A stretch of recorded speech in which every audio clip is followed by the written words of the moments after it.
இந்த அமெரிக்காவுக்கு வர்றதுக்காக அந்த பயோமெட்ரிக் டெஸ்ட்டுக்கு ஃபஸ்ட்டு போனேன் நான். அங்கே போனால் ஒரு 200-300 பேர் இருந்தாங்க. நிறைய சிங்குங்க, பஞ்சாபிக்காரங்க எல்லாம் இருந்தாங்க. எனக்கு ஏன்டா நம்ம அமெரிக்காவுக்கு போகணும் லோக்கி விளையாண்டு சத்தியமாக எனக்கு அப்படி தோணுச்சு. அப்புறம் என்னென்னமோ பண்ணி அந்த பயோமெட்ரிக்லாம் முடித்த உடனே எம்பசிக்கு போகணும் அப்படின்னாங்க. 8 மணிக்கு போகணும், 7:30 மணிக்கெலாம் நீங்கள் 7 மணிக்கெலாம் நீங்கள் போய் க்யூவில் நிற்கணும் எல்லாம் சொல்ல எனக்கு மறுபடியும் இந்த கேள்வி வந்துனே இருந்துச்சு, ஏன் அப்படின்னு. அப்புறம் அங்கே போனோடனே நான் ஒரு சிகரெட் லைட்டர் எடுத்துன்னு போயிட்டேன் பாக்கெட்டில். அவன் ஸ்கேன் பண்ணி பார்த்துட்டு நீ லைட்டர் வச்சுக்கிறியா அப்படின்னா. ஆமாண்ணே அதை எடுத்துன்னு போய் போட்டு வா வெளியேன்னா. இங்கே டஸ்ட்பினில் நோ டஸ்ட்பின், நீ காம்பவுண்டுக்கு வெளியே மவுண்ட் ரோடுக்குது. நான் போய் அதெல்லாம் போட்டுட்டு வந்து மறுபடியும் க்யூவில் நின்னேன். இந்த கேள்வி எனக்கு வந்து நேர்ந்துச்சு, எதுக்குடா நீ இவ்வளோ கஷ்டப்பட்டு அமெரிக்காவுக்கு போகிற அப்படின்னு. அப்புறம் போயிட்டு வந்து உள்ளெல்லாம் போனோடனே ஒரு கடைசி கட்டமாக ஒரு நிறைய கவுண்டர்ஸ் இருந்துச்சு. நீங்கள் பார்த்துருப்பீங்க, உங்களுக்கு அது வழக்கம் தானே. தெலுங்கு கவுண்டர், மலையாள கவுண்டர், தமிழ் கவுண்டர் அப்படின்ச்சு. தமிழ் கவுண்டருக்கு முன்னாடி பண்ணினோடனே ஒரு அழகான அமெரிக்கா பொண்ணு வந்து கவுண்டருக்கு உள்ளே இருந்துச்சு. எப்பயுமே அந்த அழகான பெண்கள் வந்து கவுண்டருக்கு உள்ளே தான் இருப்பாங்க. நான் சின்ன வயசுலேயே பார்த்துருந்தேன். பேங்க்கெல்லாம் போனீங்கன்னா பேங்க்கில் போனீங்கன்னா என் கலரில் பெண்களே இருக்க மாட்டான். ரெக்ரூட்மெண்ட் பண்ணும்போதே வந்து அழகான பெண்களாக ரெக்ரூட்மெண்ட் பண்ணுவான். அப்புறம் கவுண்டருக்குள்ளே விட்டுருவாங்க அவங்கள. அதாவது நம்ம கண்ணு மட்டும்தான் தெரியும்.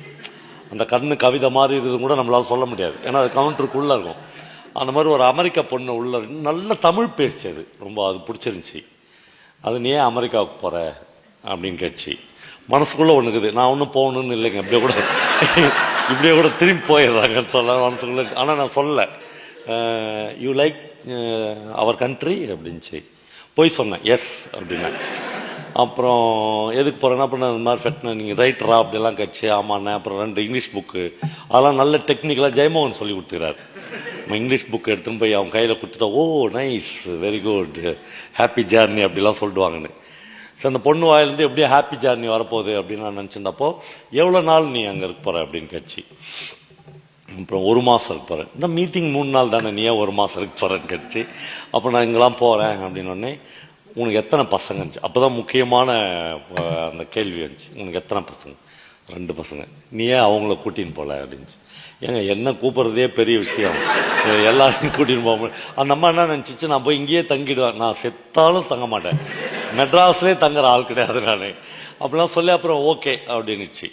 வெளியே வந்தோடனே எனக்கு பயங்கர பரபரப்பாக என் ஃப்ரெண்டு எஸ்கேபி கருணாவுக்கு ஃபோன் பண்ணி, கருணா என்ன கருணா இவங்க இந்த அவன் கேள்வி கேட்குறான், க்யூவில் நிற்க வைக்கிறான், அப்புறம் நீ ஏன்டா அங்கே போகிறேன்றா, எங்கள் நாட்டுக்கு ஏன் போகிறேன் இப்படிலாம் கேட்குறாங்க, எனக்கு சத்தியமாக எனக்கு போக பிடிக்கலன்னு.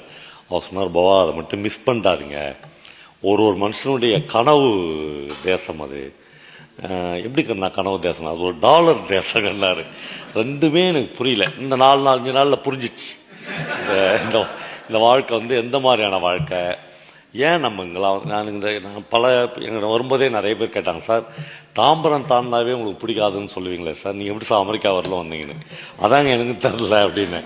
இல்லைன்னா தாம்பரம் தாண்டினோடனே எனக்கு ஒரு நடுக்கம் வந்துடும், எப்படா நம்ம ஊருக்கு போகலாம் அப்படின்னு. அமெரிக்காவுக்கு வந்து இன்னும் அந்த நடுக்கம் வராதுங்கிறதுக்கு வந்து உயிர்ப்பான நண்பர்கள் இங்கே இருக்கிறது தான் ரொம்ப முக்கியமான காரணமாக நான் நினைக்கிறேன். அப்புறம் இங்கே வந்த பிறகு நான் கிட்டத்தட்ட ஒரு 1500-2000க்கும் மேற்பட்ட தமிழ் வாசகர்களை, நண்பர்களை மீட் பண்ணேன். அவங்க எல்லாருக்குள்ளேயும் நான் போயிருக்கேன், எல்லார் குடும்பத்துக்குள்ளேயும் நான் இருக்கிறேன் அப்படின்றது உண்மையிலே ஒரு எழுத்தாளனுக்கு ஒரு சிலிர்ப்பூட்டும் அனுபவமாக இருந்துச்சு. நினைக்க எனக்கு அது ஆச்சரியமாக இருந்துச்சு. நீங்கள் என் கையை தொடர யாருமே நீங்கள் தமிழ்நாட்டிலேருந்து வந்துக்கிறீங்களான்னு கேட்கல, நீங்கள் என் கூடயே தான் சார் இருக்கிறீங்க, என் கூடயே தான் சார் இருக்கிறீங்க அப்படின்னாங்க. இப்போ ஏதோ ஒரு வகையில் குரல் வழியாக நான் உங்களை வந்து சேர்ந்துக்கிறேன் அப்படின்றது ரொம்ப ஆத்மார்த்தமான ஒரு அனுபவமாக இருந்துச்சு. ஆனால் 1 வாரம் ஆயிடுச்சு நான் அமெரிக்காவுக்கு வந்து. இந்த 1 வாரத்தில் ஒரு அசஸ்மெண்ட்டுக்கு வரணும் இல்லை, நீ வந்துக்கிறது சரிதானா, இந்த நாடு உனக்கு பிடிச்சிருக்கா பிடிக்கலையா. நாம் மாட்டினு ஏதாவது போய் மேடையில் பேசிட்டு சும்மா ஒரு இதுக்காக, நீங்கள் நிறைய பேர் பார்த்துருப்பீங்க, குறிப்பாக திருநெல்வேலிக்காரங்க இங்கே நிறைய பேர் இருப்பீங்க. இந்த திருநெல்வேலிக்காரங்க வந்து தாமிரபரணி தண்ணி கொடுக்காமல் எங்களால் இருக்க முடியாது அப்படின்னு சொல்லிக்கின்னு மெட்ராஸ்லேயே இருந்து கண்ணம்மா கண்ணம்மா கண்ணம்மாப்பேட்டை சுடுகாட்டிலே செத்துருவாங்க. தாமிரபரணிக்கே போக மாட்டாங்க. நான் வந்து எங்கள் ஊரை விட்டு இருக்க முடியல, சொதி சாப்பிடாம இருக்க முடியல. பார்த்தா எங்கள் பொதிகை மலை காற்று இல்லாமல் இது என்ன அப்படி சொல்லி, சரி போடா அங்கே போயிடண்டா அப்படின்னா போக மாட்டான். மெட்ராஸ்லேயே பெசன் நகர்லேருந்து எலக்ட்ரிக் சுடுகாட்டில் வச்சு சுட்டுருவாங்க. அப்படி போயிடுவான். எனக்கு அந்த மாதிரி அமெரிக்கா வந்து கெஸ்ட் பண்ணவே முடியல. நாம் ஏதாவது தப்பாக சொல்லிட்டு என் மனசில் நிறைய வந்துடுச்சு. இந்த ஒரு வாரத்தில் என்ன சொல்லணும் அமெரிக்கா பற்றி. சத்தியமாக நான் யாராவது ஒருத்தர் அமெரிக்காவை பற்றி ஏற்கனவே சொல்லியிருந்தா, நான் சொல்லுங்க ஏற்கனவே அவர் சொல்லிக்கிறார் பாருங்க அப்படின்னு ஒரு சைடுக்கு ஒரு ஆளை கூப்பிட்டுக்கணும்னு வச்சுக்கோங்களேன், கொஞ்சம் ஸ்ட்ராங் ஆகிடலாம் அப்படின்னு நினச்சிருந்தேன். இந்த மீட்டிங்கு போகிறப்பதுக்கு 1/2 மணி நேரத்துக்கு முன்னாடி அந்த ஃப்ரெண்ட் எனக்கு கிடச்சிட்டாரு. அதுக்கு முன்னாடி வரலும் யோசிக்கவே இல்லை. நான் எதேச்சியா மைதிலி மனோ வீட்டில் இருந்த புக் சேல் பார்க்கும்போது சக்கரையா கதைகள் இருந்துச்சாங்க. சக்கரையா வந்து எனக்கு ரொம்ப பிடிச்ச ரைட்டர். எனக்கு இந்திய எழுத்தாளர்கள் அவரை தான் ரொம்ப பிடிக்கும். சரிச்சுமா அவருடைய கதைகள் மேக்சிமம் நான் படிச்சிருக்கேன். தமிழில் வந்த கதைகள் அவ்வளோ படிச்சிருக்கேன், எதுவுமே மிஸ் பண்ணதில்லை. சில கதைகள் மனசில் நிற்காது, சில கதைகள் திரும்ப திரும்ப வரும். நான் வந்து அவருக்கு யாருக்கு தெரியும், ஒரு நாளைக்கான வேலை, அந்த மாதிரியான கதைகளை ஒரு 10 தடவை சொல்லியிருப்பேன். இப்போனா நான் வந்து உலகம் சுற்றும் வாலிபன் வந்து 20 தடவை பார்த்துக்கிறேன். அதனால் ஒன்று நான் எம்ஜிஆரை வந்து நம்மளுக்கு அப்படி பிடிச்சிடும். அது மாதிரி நான் எனக்கு பிடிச்ச கதைகளை மறுபடியும் கூட சொல்லுவேன். அது ரிப்பீட்டேஷன் கிடையாது, அது உங்களை பார்த்து சொல்கிறது இதில். அது ஒரு மனுஷனையும் பார்த்து சொல்லும்போது ஒரு பயங்கர ஆகிடுவான் அந்த ஸ்டோரி டெல்லர். அப்படி ஒரு இடம் அது. ஆனால் ஒரு சில கதைகள் படிச்சிருப்போம், அது டக்குன்னு மனசில் நிற்காது, அப்படி போயிடும். அந்த மாதிரி நான் ஏற்கனவே அவரது ஒரு கதை படித்தேன். நான் சலாம் அமெரிக்கா அப்படின்னு ஒரு கதை. அந்த டைட்டிலே எனக்கு பிடிக்கல, அதனால் நான் அந்த கதை மனசில் நிற்கல எனக்கு. அப்போது இன்னைக்கு ரொம்ப பிடிச்ச கதை அதான். சக்கரையா கதைகள்லையே உனக்கு ரொம்ப பிடிச்ச கதை எது அப்படின்னு என்ன இன்டர்வியூவில் கேட்டாங்கன்னா சலாம் அமெரிக்கா அப்படின்னுவேன். நான் அவருக்கு பயங்கர கிண்டல் கேலி எல்லாமே அவருடைய கதைகளில் வரும். அப்புறம் நிறைய அவருடைய பிலாசபி வந்து அவருடைய தத்துவத்தை வந்து ரொம்ப மெதுவாக கதைகளுக்குள்ளே வைப்பார். அதெல்லாம் எனக்கு ரொம்ப பிடிக்கும். இந்த சலாம் அமெரிக்கா கதை என்னன்னா, சக்கரையா வந்து அவரை தான் வச்சு எழுதுகிறார். ஜோசின்னு அவர் பேரை மாற்றிக்கினார். ஒரு கேரளாவிலேருந்து மச்சப்பரப்பு அப்படின்ற ஒரு ஊர்லேருந்து நியூயார்க்கில் 62வது மாடியில் இருக்கிற ஒரு நீங்கள் எல்லாம் எதிர்பார்க்குற மாதிரி ஐடியில் வேலை செய்யாத ஒருத்தருடைய கதை அது.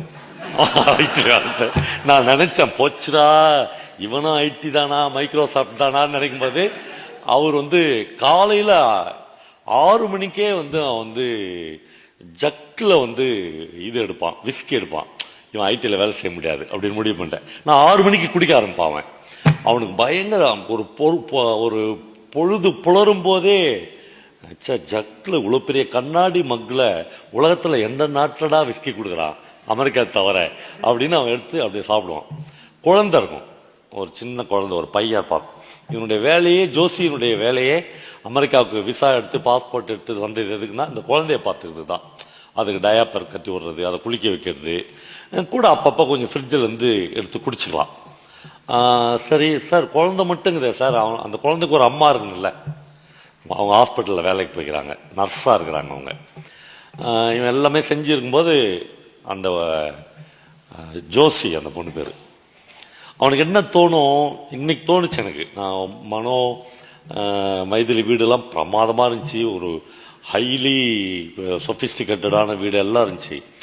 ஆனால் எனக்கு என்னென்னமோ உண்மையிலே நான் ஒரு மேடைக்காகலாம் சத்தியமாக சொல்ல, எனக்கு என்ன தோணுச்சு, எல்லாமே இருந்துச்சு, அமைதியாக இருந்துச்சு அந்த இடம், பியூட்டிஃபுல் இடம். ஆனால் ஹவு பியூட்டிஃபுல் நான் எத்தனை நேரம் சொல்லிட முடியும், எனக்கு வேற இதெல்லாம் கேட்குது. கரெக்டாக என்னுடைய மனசை பிரதிபலிக்கிற மாதிரி சக்கரை எழுதுகிறாரு. 62வது மாடியில் என்னடா ஃப்ரிட்ஜு சத்தம் கேட்குது, ஏசி சத்தம் கேட்குது. எப்பயாவது ஒரு தடவை இந்த ஃப்ரிட்ஜு சத்தம் ஏசி சத்தம் மாதிரியே குழந்தை சத்தம் கேட்குது. குழந்தைக்குன்னு ஒரு உயிர்ப்பான சத்தம் இல்லை, அது கூட இல்லை. இதுக்கு என்னடா இது அப்படின்னு. சரி உனக்கு என்னதான் வேணும் அப்படின்னு கேட்டால், எனக்கு வந்து பாத்திரம் தேய்க்கிறதுக்கு ரோசி வருவாள்ல, பாத்திரம் தேய்ச்சிக்கினே மலையாளத்தில் ஒரு பாட்டு பாடுவாள், அது வேணும்னு கேட்குறாரு அவர். அது வேணும், இன்னும் என்னென்னமோ வேணும். எங்கேயாவது ஒருத்தன் வந்து சைக்கிள் தள்ளிக்கின்னு எங்கள் ஊர் பக்கங்களில் தேவாங்கு கிட்ட இருந்து ஒரு முடி கைத்தை எடுத்து குழந்தைக்கு போட்டால் தோஷம் போயிடும்னு சொல்லுவாள்ல, அந்த குரல் வேணும்.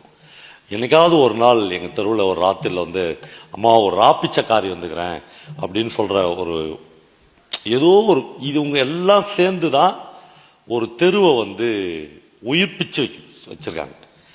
இந்த உயிர்களை எல்லாம் நம்ம வந்து ஏதோ போட்டு ஒரு விஷ மருந்து போட்டு அழிச்சிட்டு அமைதியாகிட்டோம் இந்த உலகத்தை. ஆமா, இந்த எல்லா மனுஷங்களும் இல்லாத போய் அமைதியாகிட்டா கூட உலகம் இன்னும் அழகா இருக்கும் அப்படின்னு நினைச்சா இப்படி. எனக்கு பயங்கர ப்ராப்ளம் இருந்துச்சு. இது வந்து சொல்லாமா கூடாதா அப்படின்னு கரெக்டா சக்கரையா சொல்லிட்டாரு. எனக்கு ரோசியோட பாத்திரம் தேய்க்கும் போது அவ பாடுற அந்த மலையாள பாட்டு சத்தம் இல்லை, அதை விட பிரமாதம். அந்த இவன் ஒய்ஃப் வந்துருவா, வந்தோடனே இவன் வந்து ஒரு நாளைக்கு கிட்டத்தட்ட 5 முறை குடிப்பான், விதவிதமான குடி. அவன் ஒய்ஃப் வந்து சொல்லியிருப்பா, அவ பாருங்க அவ எவ்வளவு நல்ல தங்க மகராசின்னு. அவன் சொல்லுவா, ஜோசி நீ எப்போ ஒன்னா எது ஒன்னா குடி, ஆனா நைட்ல பிராந்தி குடி, அது உடம்புக்கு நல்லது. இவனுக்கு என்ன தோணும், நான் ஒரே மனுஷன் தான், இந்த வயிறு வந்து ஒரே வயிறு தான், இதுல காலையில குடிச்சா வேற ரியாக்ஷன், நைட்ல குடிச்சா வேற ரியாக்ஷன் வருமா. டேய் நான் வந்து மெடிக்கல்ல இருக்கிறேன்டா, எனக்கு தெரியும், நீ நைட்ல வந்து பிராந்தி குடி.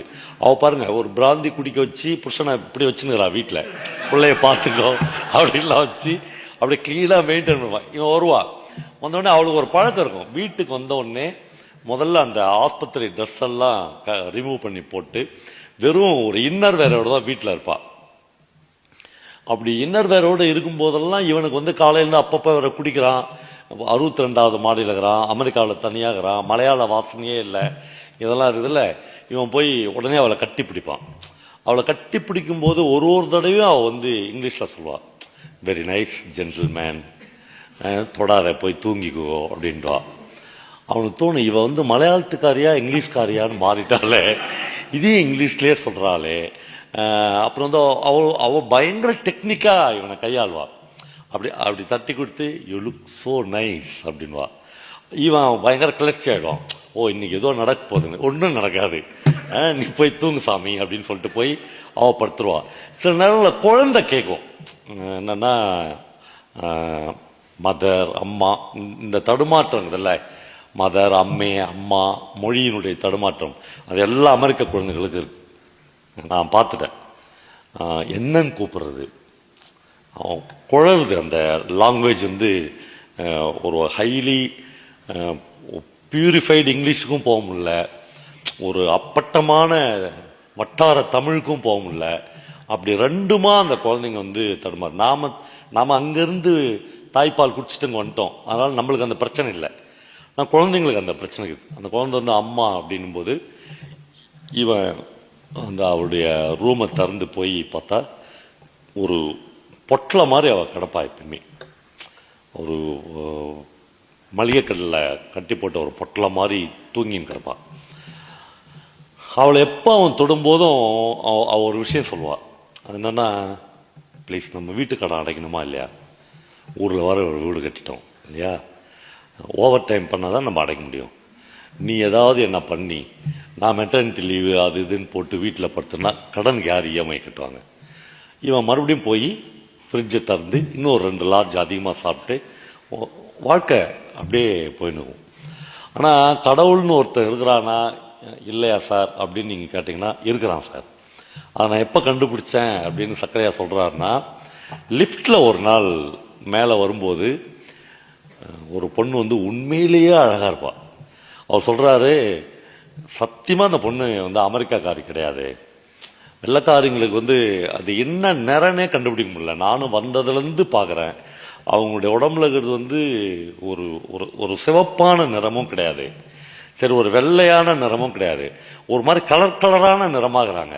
ஆனால் இந்த பொண்ணு வந்து அப்படி இல்லை, இவ வந்து அப்படியே ஒரு பேரழகியாக இருக்கிறா. முடி வந்து அப்படியே பிளாக், இந்த சுருளான முடியாக இருக்கு. அவன் வந்து ஹலோ அப்படின்னு இங்கே எல்லாருமே சொல்கிறாங்க, என்னை பார்த்தே ஒரு 10 பொண்ணுங்க சொல்லிட்டாங்க, அமெரிக்கா பொண்ணுங்க.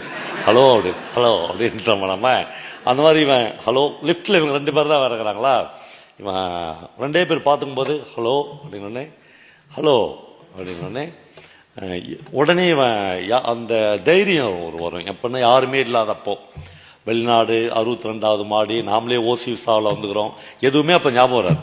யூ லுக் பியூட்டிஃபுல் அப்படின்னு இவன் சொல்லுவான். சொன்னோடனே எங்கள் தமிழ்நாடு வந்து அதர பத்திர பறந்துருக்கும். லிஃப்ட்டில் இறங்கும் போதே பெரிய பிரச்சனையாக இருக்கும். யூ லுக் வெரி பியூட்டிஃபுல் அப்படின்னு சொன்னேன். அந்த பொண்ணு பாருங்க, தேங்க்யூ அப்படி தானே சொல்லணும்னு நம்ம எதிர்பார்க்கோம். அது இவன் மீசையை பிடிச்சிக்குவோம். மீசையை பிடிச்சி 2 ஆட்டம். உடனே சோஃபியானா அந்த பொண்ணு பேர். சோஃபியானா, இன்னும் கூட நீ 62வது மாடிக்கு வர வரல என் மீசையை பிடிச்சிக்கோ அப்படின்னு சொல்லலான்னு தோணும் எனக்கு. அந்த பொண்ணு சொல்ல, அது ஏதோ ஒரு பாஷையில் சொல்லும். இது என்ன பாஷைன்னு கேட்பான். இன் ஸ்பானிஷ் அப்படின்னு. ஓ பெஸ்ட், இந்த நீங்கள் கோச்சக்கூடாது, நான் சொல்லப்பா, இதெல்லாம் சர்க்கரையாக சொல்கிறாரு, இதெல்லாம் சர்க்கரையாக சொல்கிறாரு. இந்த வெள்ளைக்காரனுங்களை மாதிரி ஒரு காஞ்சி போன மொழி சோஃபியானா கிட்ட இல்லைன்னு சொல்கிறாரு. அவள் மொழி ரொம்ப அழகா, ஏன்னா அவளே அழகாக இருக்கா. அதனால் இவனுக்கு வந்து எல்லாமே தேன் சுட்டுது அந்த பொண்ணுக்கிட்ட. இப்படி தான் எனக்கு அறிமுகமாக. 62வது மாடியில் வந்தோடனே லிஃப்ட்டு நின்றுடுது. உடனே இவன் இறங்குறான். அவன் சொல்கிறார், 63 தான் எங்கள் floor, you are always welcome. எப்படி இருக்கும் இவனுக்கு?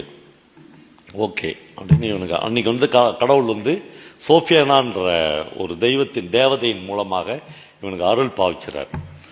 இவன் மறுபடியும் நினைக்கிறான், ஏன்டா ஜோலி, உன் வாழ்க்கை இப்படி அமெரிக்காவில் வந்து இப்படி ஆயிடுச்சாடா, எப்படி ஆயிடுச்சு? என்னடா ஒரு நாளைக்கு 10 தாட்டி லிஃப்ட்டில் ஏறுற இறங்குற, அப்புறம் லிஃப்ட்டில் ஏறுற இறங்குற, எங்கேயாவது ஷாப்பிங் போனால் எல்லாமே பேக்கடு இருக்குது. ஒரு கோழின்னா நம்ம வந்து ஒரு கூவர கோழி, வெடை சேவல் அப்படிலாம் அது மாதிரிலாம் ஒன்றுமே இல்லை. இப்படி ஒரு பேக்கடு லைஃப்குள்ளே நீ வந்துட்டேடா. இதுலேருந்து தப்பிக்கிறது எப்படின்னே முடியும். எவ்வளோ நாள் நீ வந்து காலையிலேருந்து சாயங்காலம் வந்து குடிச்சுன்னே இருக்க முடியும்? எவ்வளோ நாள் வந்து அவன் ஒய்ஃப் வந்து ட்ரெஸ் எல்லாம் கலைஞ்ச உடனே இவ்வளோ போய் படு, நீ வந்து ரொம்ப அழகாக இருக்க, ஆனாலும் வேணாம் ரசா, நம்ம வந்து இஎம்ஐ கட்டணும் அப்படின்னு ஒய்ஃப் சொல்லிடுறா. இந்த வாழ்க்கை சுழற்சியாகுதா. இவன் ஒரு நாள் போய் படுத்துன்னு இருக்கும்போது, ப்ளீஸ் எனக்கு ரொம்ப அந்த வீட்டுக்குள்ளே இருக்கவே முடியல, போர் அடிக்குது, உன் கார் சாவி கொஞ்சம் கொடுக்குறியா, வெளியே போயிட்டு வரேன். அவள் அதுக்கு முன்னாடி வந்தவுடனே, ஊருக்கு வந்தவுடனே ஒரு ஃபேட் வச்சுருப்பா. அந்த ஃபேட்டு போய் இப்போ வந்து ஒரு டொயோட்டா ஃபேட் வந்து அவனுக்கு பிடிக்காது. இந்த டொயோட்டா வந்து அவன் சொல்கிறான், இந்த டொயோட்டா வந்து இன்னொரு சோஃபியானான்றான். அந்த பொண்ணை பார்த்தால அந்த ஸ்பானிஷ் பொண்ணு, அதை தான் யாரோ ஒருத்தன் காராக செஞ்சு வச்சுட்டு இருக்கிறான். மனசுக்கு அவ்வளோ நெருக்கமாக இருந்துச்சு. இவன் எடுத்து ஒரு 2 hours 3 hours அப்படி ஓட்டுவான். ஃபுல்லாக தண்ணி அடிச்சுட்டுறான். இப்போ அமெரிக்கா போலீஸ் வந்து ஒரு 4 பேர் தலைவர் வந்து நிறுத்துவாங்க. ஒருத்தர் வந்து ஒரு ரப்பர் பிடி போட்ட ஒரு பெரம்பில் லேசாக ஒரு தட்டுவான். தட்டி, பாஸ்போர்ட் எங்க, விசா எங்க மகனே, இவ்வளோ ஜாலியாக எங்கள் நாட்டில் வந்து சுற்றுற அப்படின்னுன்ற மாதிரி எல்லாரும் விசாரிப்பாங்க. இவனுக்கு எதுவுமே தெரியாது, என்ன மாதிரி ஆள். பாஸ்போர்ட் எங்குது, விசா எங்குது, எல்லாமே அவளுக்கு தான் தெரியும் அப்படின்வான். அப்புறம் ஆனால் என்ன பண்ணுறதுன்னா, இந்த இமிக்ரேஷன்லாம் மாட்டும்போது நம்ம ஆளுங்களை பார்த்துக்கிறீங்களா நீங்கள்? என்ன கேட்டான், நீ எங்கே, அவன் வந்து இப்படி பார்த்தாவே போச்சு நம்மளை திருப்பி அனுப்ப போகிறான்னு தோணிடும் நம்மளுக்கு. என்ன கேட்பான் அந்த குரங்க, எப்போ என்ன பேசும் எதுவுமே நம்மளுக்கு தெரியாதுல்ல.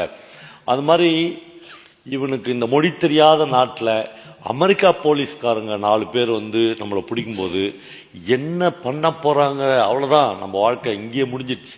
நியூயார்க் நகரத்தில் 62வது மாடிக்கு கீழ் ஃப்ளோரில் ரோட்டில் நடு ரோட்டில் முடிஞ்சிச்சுன்னு முடிவு பண்ணுவான். ஆனால் அவங்க அம்மா கிட்ட யூஸ் பண்ண ஒரு டெக்னிக் வந்து அவனுக்கு பயங்கரமாக கை கொடுக்கும். அதெல்லாம் நம்மளுக்கு ஞாபகம் வரணும், வந்தால் தான் நம்ம வந்து அமெரிக்காவிலாம் பிழைக்க முடியும். அவன் அவ்வளோதான் முடிஞ்சிச்சு லைஃப் அப்படின்னு நினைக்கும் போது, நான் 4 போலீஸ்காரங்களை பார்த்து ஓன்னு ஒரு சத்தம் போட்டு அழுவான். அழுத உடனே மக்கள்லாம் பார்ப்பாங்க, யாரோ ஒரு ஆண் நடு ரோட்டில் நின்று இப்படி பெருங்குரல் எடுத்து அழுகுறானேடா. அவங்க அம்மாட்ட 6வதுல இருந்து அழுதுகிறான் அவன். அதாவது பயங்கரமாக கை கொடுக்குது. அப்படியே போலீஸ்காரங்க முன்னாடி அழுத உடனே 4 போலீஸ்காரங்களும் சேர்ந்து ஒரே நேரத்தில் சிரிச்சிடுவாங்க. ஒர்க் அவுட் ஆயிடுச்சு. அவங்க சொல்லுவாங்க, என் கூட வா ஜென்டில்மேன் அப்படின்னு கூட்டின்னு போவாங்க. கூட்டின்னு போய் கதவை தட்டினோடனே அவன் ஒய்ஃபு எழுந்துச்சு வருவா. இவன் 4 போலீஸோட வந்து நிற்பான். சர்க்கரை எழுதுறாரு, அவன் முகம்லாம் வந்து பச்சை பூசணிக்காய் மாதிரி ஆயிடுச்சு அப்படின்னு எழுதுறாரு. என்னடா பண்ண அப்படின்ற மாதிரி பாப்பாவை.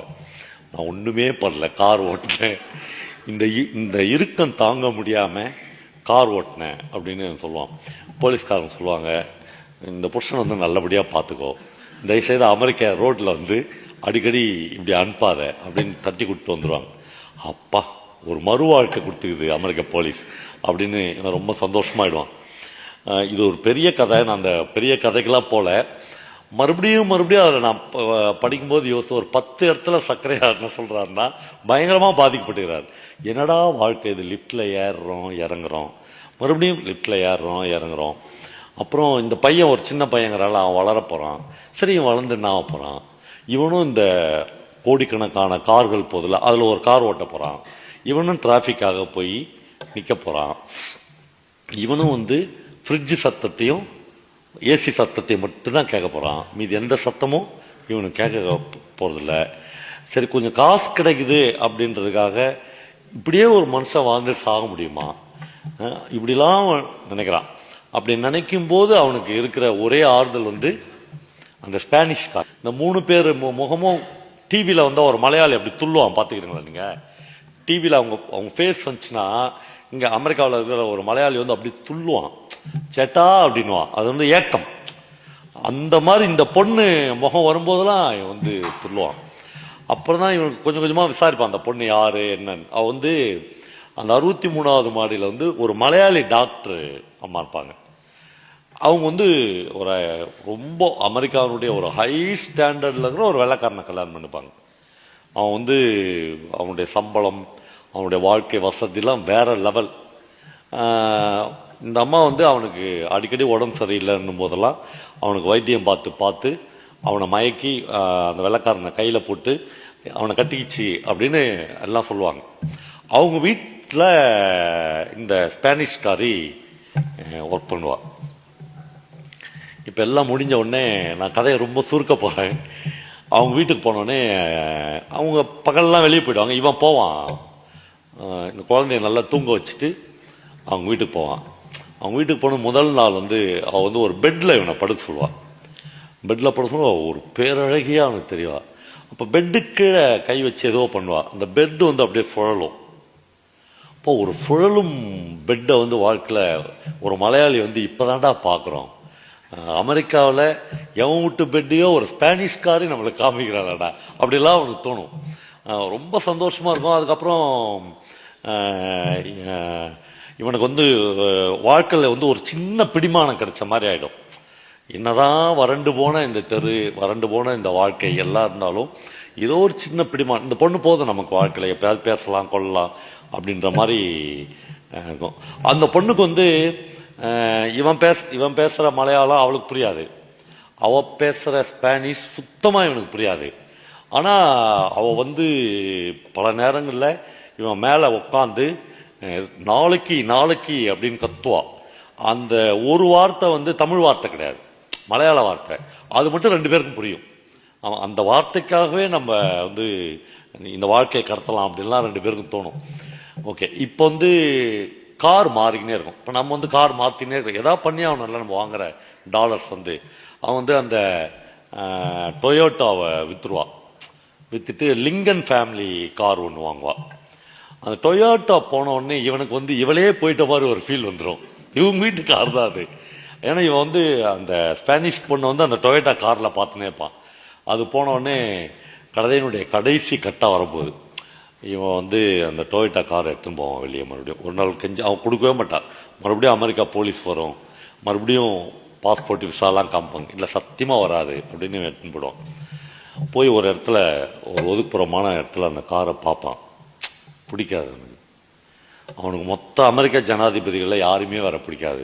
அப்புறம் லிங்கன் ஃபேமிலியில் வர காரை வேற இவனுக்கு இந்த பேர் வச்சுக்கிறாங்களேடா, ஏர்போர்ட்டுக்கு வேற லிங்கன் ஏர்போர்ட்னு பேர். இதெல்லாம் இவனுக்கு பயங்கர எரிச்சல் உண்டாக்கினே இருக்கும். நான் அந்த ஹிலாரி கிளின்டன் இருக்கார்ல, அவர் வந்து பிரதமராக பதவியேற்க போகும்போது ஒரு பிரமாதமான விஷயம் படித்தேன். கிளின்டனும் ஹிலாரி தான் அவங்க 2 பேரும் போகும்போது வழியில் நின்று பெட்ரோல் போடு. அன்றைக்கி தான் ஒரு ஜனாதிபதியாக பதவியேற்க போகிறார். ஒரு பெட்ரோல் போடுறவன் வந்து ஹிலாரி கிட்ட பேசிக்கிறான். இன்னும் 1 மணி நேரத்தில் ஜனாதிபதியாக வெள்ளை மாளிகையில் பதவியேற்கிற ஒரு ஜனாதிபதியினுடைய மனைவி கிட்ட ஒரு பெட்ரோல் போடுறவன் ஏதோ பேசிக்கிறான். அந்த பொண்ணு கார்லேருந்து இறங்கி போய் அவங்ககிட்ட அவ்வளோ உற்சாகமாக அவ்வளோ சந்தோஷமாக பேசியிருந்தான். தலைவருக்கு வந்து ஈகோ பிரச்சனை ஆயிடுச்சு. ஒரு ஜனாதிபதியினுடைய மனைவியாக போகிற இன்னும் 1 மணி நேரத்தில் எவனோ ஒரு பெட்ரோல் போடுற நாய்கிட்ட போய் இப்படி சிரித்து பேசுகிறாளே அப்படின்னு அவளுக்கு தோணிச்சு. அப்புறம் பெட்ரோல்லாம் போட்டோடனே கை கொடுத்து அவனை ஹக் பண்ணி ஓகே அப்படின்னு வராங்க. வந்தோடனே அப்படி இருகின முகத்தோட கிளின்டன் வந்து ஹிலாரியை பார்த்து கேட்குறாரு, அவன் யார் அப்படின்னு. அவன் வந்து என் ஃப்ரெண்டு, நாங்கள் 2 பேரும் ஒன்றா காலேஜில் படித்தோம், அவனை எனக்கு ரொம்ப பிடிக்கும் அப்படின்னு சொல்கிறான். உடனே கிளின்டன் கேட்குறாரு, நீ என்னை காதலிக்கலைன்னா, என்னை கல்யாணம் பண்ணலைன்னா ஒருவேளை ஒரு பெட்ரோல் பங்கில் பெட்ரோல் போடுற பொண்டாட்டியாக தான் இருந்திருப்பில்ல அப்படின்னு கேட்குறாரு. அதான் அந்த மேல் சாவனிசம், ஆணாதிக்கத்தினுடைய உச்சம். ஆனால் கிளாரி சொல்கிறார், அதெல்லாம் இல்லை, பெட்ரோல் போடுறவனுடைய மனைவியெல்லாம் இருந்துக்க மாட்டேன். இந்த காரில் இப்போ ஜனாதிபதி மாளிகைக்கு அவன் வந்திருப்பான். காரில் இன்னும் கொஞ்ச நேரத்தில் பதவியே இருக்கிற ஜனாதிபதி மாளிகைக்கு அவன் வந்திருப்பான். இப்போ இந்த மாதிரியான விஷயங்கள்லாம் இவருக்கு தலைவருக்கு ஒர்க் அவுட் ஆகுது. இவர் கடைசியாக வந்து அந்த காரை பார்க்குறேன், நோக கார் பிடிக்கல, ஒரு கல் எடுக்கிறான். அவன் வீட்டுக்காரு பாவம், அந்த பொண்ணு நர்ஸ் வேலை செஞ்சு ராத்திரிலாம் ஓவர் டைம் செஞ்சு வாங்கின காரு. அடி அந்த காரை நொறுக்கிட்டு ஒரு டாக்ஸி பிடிச்சி வீட்டுக்கு வந்துடுவான். அதான் அந்த நண்டு கொழுத்தா வலையில் இருக்காதுன்னு ஒரு பழமொழி இருக்கு நம்ம ஊரில். அந்த மாதிரி காரெலாம் அடிச்சு நொறுக்கிட்டு வீட்டுக்கு வந்து ஃபோன் பண்ணி ஒய்ஃப் கிட்ட சொல்லுவான், இது மாதிரி அந்த கார் எனக்கு பிடிக்கல, நான் அதை அடிச்சு நொறுக்கிட்டேன் அப்படின்வான். சொல்லிட்டு அவள் வந்து கத்துவா, அங்கேருந்து இந்த வரண்டாயிடுறா அப்படின்ற மாதிரி கத்துவா. இவன் நேராக வந்து வீட்டுக்கு போவான், இந்த ஸ்பானிஷ்காரி வீட்டுக்கு போவான். வாழ்க்கை வந்து எப்படி சுவாரஸ்யங்களை தருதுன்னா, நம்ம அம்மா நர்ஸம்மா யாரும் வீட்டில் இல்லைன்றதுனால குழந்தைய அவகிட்ட கொடுத்துட்டு போயிருப்பான். ஆனால் அந்த ஸ்பானிஷ் கார்ட்டை கொடுத்து கொஞ்சம் என் குழந்தைய பார்த்துக்கணும், இவங்க குழந்தைய பார்க்கறதுக்காகவும் அவளை பார்க்கறதுக்காகவும் போவான். போனோடனே உற்சாகமாகிடும் அவனுக்கு மனசு. உடனே மாடிக்கு போய் நல்ல ஒரு அவளுக்கு ஒரு பீரும் இவனுக்கு ஒரு விஸ்கியும் எடுத்துன்னு கீழே வருவான். அப்புறம் இவங்க 2 பேரும் மிக்ஸ் பண்ணி நல்லா பீரு பிராந்தி எல்லாமே சாப்பிட்டுட்டு அந்த சுழலும் மெத்தையில் போய் படுப்பாங்க. ஜோஷி எழுதுறான், அதில் ஜோஷி சொல்கிறான், அவ்வளோ சாப்பிட்டு இருக்கக்கூடாது ஒரு ஊராம்பு வீட்டில் போய். 2வது அந்த சுழலும் பெட்டை வந்து அவ்வளோ செக் பண்ணி பார்த்துருக்கூடாது. அப்படி சுவிட்ச் அழுத்தினா அது கரகரன்னு சுற்றினே இருந்துச்சு. அப்புறம் ஏதோ சத்தம் கட்டு நான் தான் காலையில் கண்ணு முடித்தேன். அப்போ கூட அவள் வந்து படுத்துன்னு தான் இருந்தா. பார்த்தா டாக்டர் அம்மாவும் அந்த வெள்ளைக்காரனை நிற்பாங்க. இவங்க 2 பேரும் அந்த பெட்டில் படுத்துனுப்பாங்க. அவள் வந்து நியூடாக வேற இருப்பா. அவ்வளோதான், லைஃப் முடிஞ்சிச்சு அப்படின்னு இவன் முடிவு பண்ணி என்ன பண்ணுறது இந்த மாதிரியான சமயங்களில் இப்படி எழுந்துச்சு போய் கிளாட் டு மீட் யூ அப்படின்னு அந்த வெள்ளைக்காரனை கை கொடுப்பான். அவனுக்கு என்ன சொல்கிறதுனே தெரியாது. இப்போ ஏர்போர்ட்டில் ஜோஷி நிற்பான், அவன் ஒய்ஃப் வருவா. வந்து இந்த மாதிரி ஒரு ஆளை இப்போ வந்து கிட்டத்தட்ட நாடு கடத்தர் தானே இது, ஊருக்கு போகிறான். அவன் வந்து $1000 கொடுப்பான். எழுதுறான், அவள் வந்து இயேசு கிறிஸ்து மாதிரி கருணை மிக்கவள். அந்த சமயத்தில் எனக்கு $1000 கொடுத்தானுச்சா. இப்போது நான் வந்து இங்கே வந்துட்டேன், நாட்டுக்கு வந்துட்டேன். நாட்டிலேருந்து எப்பயாவது வந்து எனக்கு கடிதங்கள் எழுதுவார். அநேகமாக கடிதங்கள் எழுதுகிற கடிதங்கள்லாம் நான் பார்ப்பேன். இந்த கடிதத்தினுடைய வரிகளை வச்சு இவன் வேற யாரோட செட்டில் ஆகிட்டு இருப்பா அப்படின்னு. இன்னும் ஆகலன்னு தான் எனக்கு தோணுது. இவர் நம்பிக்கை அது இன்னும் ஆகணும் தான் இருக்கு. ஆனால் மனம் வந்து துடிக்குது. அந்த ஸ்பானிஷ்காரிக்கிறாள்ல, வேணாம் பை அமெரிக்கா அப்படின்னு அந்த கதை முடிஞ்சிடுது. இதுதான் என்னுடைய மனநிலை. சக்கரையா வந்து அதை எழுதிட்டார். என்னன்னா, பயங்கர வசதியான வாழ்க்கை, ரொம்ப மகிழ்ச்சியான பொருளாதார சிக்கல்கள் இல்லாத லைஃப், இதெல்லாம் நமக்கு கிடைச்சிருச்சு. ஆனால் இதை தாண்டி இவ்வளவுதான் மனிதர்களா அப்படின்னு ஒரு பெரிய கேள்விக்குறி இருக்கு.